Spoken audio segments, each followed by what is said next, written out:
What's going on, guys? Welcome back to another video. Today is part number 3 of the AirLift install onto the E30. Super stoked. I hope that by the end of this video we will have the E30 aired out for the very first time. Seriously, cannot wait. But struts just got here in the mail. We have to actually weld these onto the stock one, so it's a little bit more work and it's a little bit different than, you know, the ordinary car. You don't really ever have to cut your struts for, like, I think any other car, maybe the older ones, but yeah, we have to cut these, the stock ones, and then we have to weld the AirLift ones onto it. So a little bit more work, but we should have everything done by the end of this video. Before I get into all the cutting for the struts and all that stuff, I do want to show you guys the management setup because I didn't get to finish it in the last video. I put a picture at the very end, but I didn't get to show you guys it on video. So I'll give you guys a little pan around of it right here. Came out super sick. I put a decal of mine right here on there. I think that looks really cool, a nice little touch. But overall, I really love how this setup came out. For the most part, everything is, like, you know, wire tucked. I really love how the airlines are coming out through this grommet right here.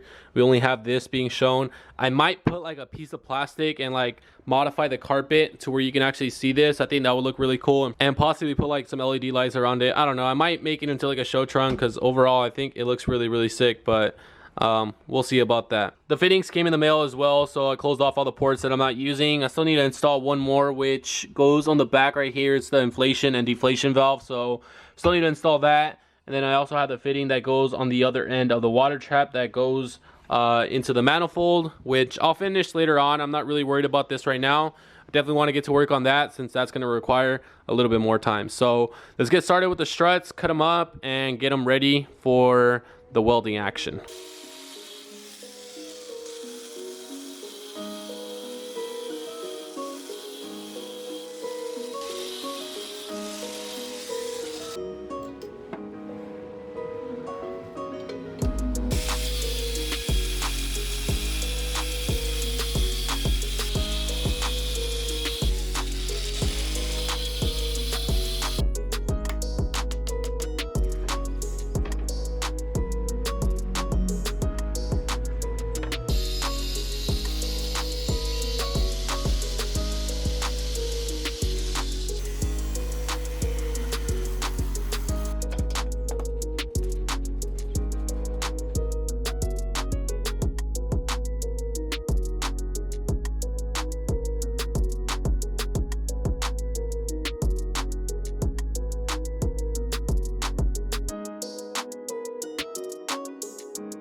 Alright guys, so a little update from yesterday. I ended up removing the hubs. As you guys saw from the previous clip, I have no hubs on the knuckles, and the reason I took them off is because I'm gonna get these sandblasted because it's really hard to clean up the metal over here in the back to get them ready for some welding. So as you guys can see, there's still some paint right here, so just to make it a lot easier, I'm just gonna sandblast them, and that should clean up the metal pretty nice. So I'm just gonna go ahead and do that since it's gonna be a lot easier than just trying to get in between there with the sandpaper and trying to clean up the metal really good. So that's gonna be a lot easier. So I'm gonna go ahead and take care of that, as well as drop them off to get welded. And as soon as I get them back, I'll show you guys once they are all done. So I'll be back.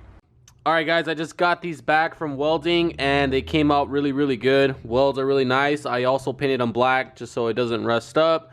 And then I also pressed the hubs on there, so pretty much ready to be installed on the car. And then it's just a matter of threading on the AirLift strut, and we are pretty much done. We can put this car on the floor, guys. I'm so excited. I want to see this car on the floor. It's been on jack stands for, like, I want to say 2.5 weeks. So let's get this installed on the car and let's see if we can air it out for the first time today.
guys, I really screwed up right here, and I just have a lot more work to do than I actually needed to. But I ended up putting on the hubs first.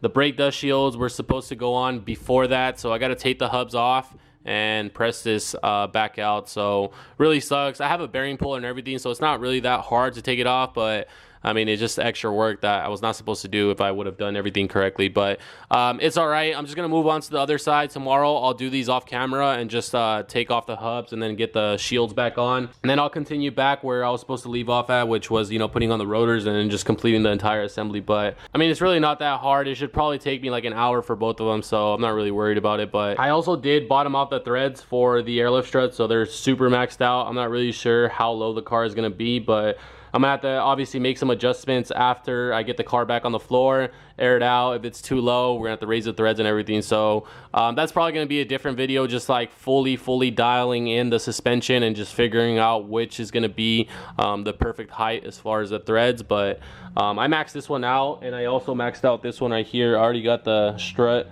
threaded in, so it's completely bottomed out and should be pretty low. I test fitted one of the wheels right now. I put the rotor on, and damn, it sits pretty damn freaking close to the fender, so I might need to raise it up, but that's gonna be for a different video. So let's move on to the other side real quick and get that one knocked out. And like I said, tomorrow I'll take off the hubs and then get the brake dust shields on, and then I'll pick it up and show you guys the rest of it.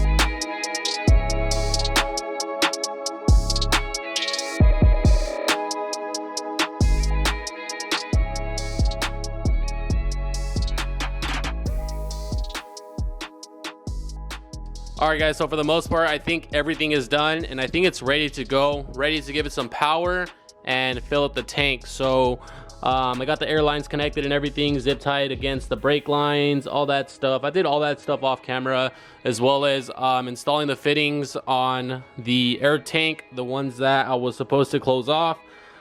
Sealed them up and everything, so all that's on there. I also have my deflation and inflation valve connected, as you guys can see.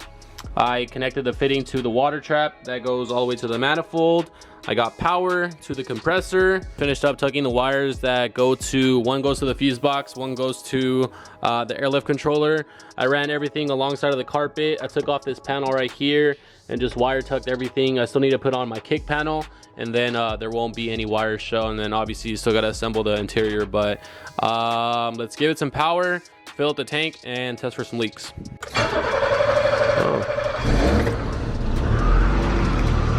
All right, AirLift controller on.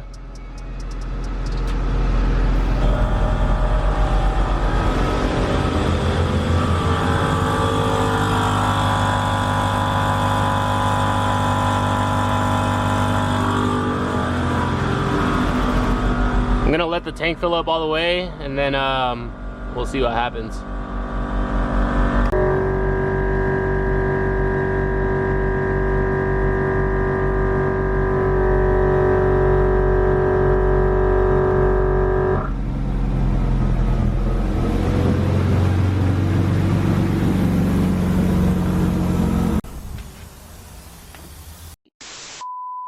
Alright guys, so today is actually like 2 weeks later, and I apologize for this video just being all over the place, but there's just been a lot of issues just going on with all the cars that I own.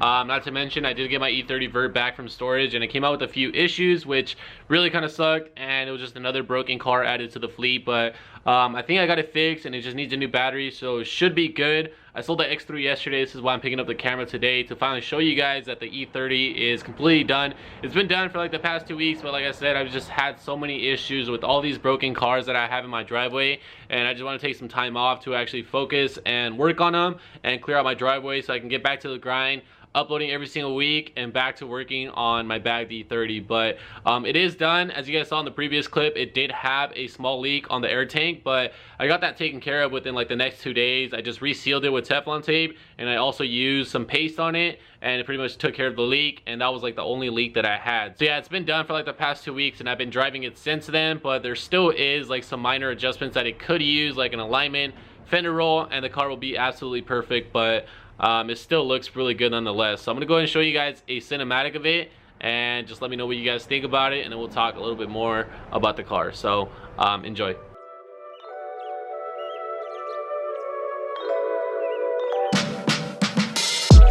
I hop out the car, leave the motor running. Why you always talking like you know something? Why you always talking, go and show 'em something? No stunt double, I do my own stunt. Could take a year, I'll still have that paper coming. Put like 10 on the 90, I keep it so on it. All in the club, we don't do no clubbing. Throw like 10 on the 90, I keep it. So yeah, I think the car looks really good. I ended up going with 5mm spacers in the front, and I ended up taking off the spacers off the rear. So initially it had a 15mm spacer in the front. I don't know what I was thinking, but I put the 5 up front, and it sits like absolutely perfect. Once I get a fender roll, I think it should be perfect. I could probably use a smaller tire in the front, but I think it might be okay with the tire size that I have. We're gonna have to see once I actually roll my fenders, but the car does have 35 PSI in the front right now and 35 PSI in the rear. Once I get my fenders rolled, I am gonna be doing like some last adjustments with the ride height, make it ride a little bit lower, and then obviously make sure that the car is airing out exactly where I want it to. Because I know the oil pan is the lowest point of these cars, and I think it could probably go low enough to where like the oil pan is actually sitting on the floor, and we obviously don't want that, so we need to make sure that we take care of that. But I am gonna get some engine risers from Condor Speed Shop, and that should lift the engine up a little bit more and give me some more ground clearance. But I mean, still, it doesn't really defeat the purpose that the oil pan is the lowest point of these cars, and it's really easy to break. It's a common problem with E30s. Anybody who lowers their E30, they really know how it is driving an E30 with the oil pan situation. But so for like the past 2 weeks that I've been driving this car, I've been feeling like really disconnected from it, and I just feel like it really needed something, and I think it's gonna be a manual swap. So I finally convinced myself to order my flywheel, my clutch kit, and a whole bunch of other stuff that I'm gonna be servicing while I'm down there. And I think it's probably gonna be one of the best things that I probably do to this car, because I think it really needs it. I mean, you know, you're driving a car like this and then you find out that it's automatic, you're probably gonna hate me. So yeah, gonna be manual swapping it. It's gonna be a lot more fun to drive. I have the transmission right here. I've been having this transmission, I want to say, since like August or July of last year. And initially it was gonna be for the vert right here, because this car is automatic as well, but I think I'm just gonna keep this car factory options because it's in really good condition. 165,000 original miles. The odometer still works. The dash is not even cracked. The interior is in really good shape minus the seats. But the way I see it, it's a convertible. It's one of those cars that you enjoy. You drive it out to the beach like on a Saturday or a Sunday and not worry about having to shift gears and kind of just relax and drive the car. So I have a whole bunch of new parts that are going to be installed with this transmission. Genuine single mass flywheel, brand new clutch kit, brand new slave cylinder, brand new clutch master cylinder, bolts and nuts that are missing, brand new gebo, all the bearings, pilot bearing, all that stuff. I have the drive shaft right there, obviously not brand new, but it should do the job. I have the clutch pedal somewhere in my backyard, and I'm also going to be replacing the rear main seal since I'm already down there. I already took off the transmission, might as well just do some maintenance while I'm down there. So rear main seal is going to be replaced as well. And I still have a bunch of other maintenance items that I need to do on this car, because I still have my full timing belt kit, my water pump, thermostat, valve cover gasket. I just ordered all brand new hoses for every single thing that I need to replace inside of the engine, because it does have one coolant leak, and I just figured why not just replace every single hose and just get it over with and just not have to worry about it later down the road. So yeah, a whole bunch of stuff coming to this car, mods, maintenance, the 5-speed manual swap. There's going to be a lot of cool stuff, you know, coming to this build, so just make sure you guys stay tuned for everything. But enough rambling. That's going to be the end of today's video. Thank you guys for watching. If you guys enjoyed, smash that like button. I'll catch you guys in the next one. Later, guys.